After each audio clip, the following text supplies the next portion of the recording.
জন্মিলে মরিতে হবে, এই কথাটা যে প্রাণপণে সত্য।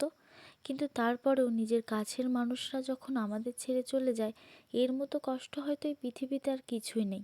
ঠাকুমা আমাদের ছেড়ে চলে গেছে, আজ 3 বছর পূর্ণ হলো। বছরগুলো হয়তো পূর্ণ হচ্ছে, কিন্তু জায়গাটা সে শূন্যই রয়ে গেল। যাই হোক, আমরা তো মানুষ, যেখানে আমাদের কিছু করার থাকে না সেইখানে সবটা মেনে নেওয়াই ভালো।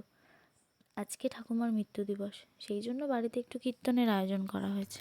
এখানে সব রান্না বান্না চলছে, যা যা রান্না হবে সেইগুলো দুপুরবেলাতে মা, কাকি, পিসি সবাই মিলে কেটে রেখেছিল।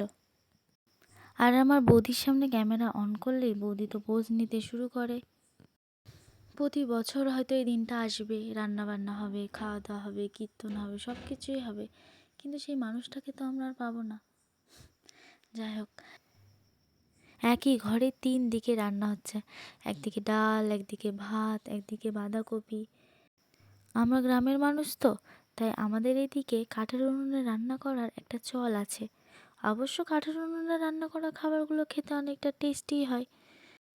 মেনুতে ছিল ভাত, ডাল, বাঁধাকপি, পনির, চাটনি, পাঁপড়, মিষ্টি।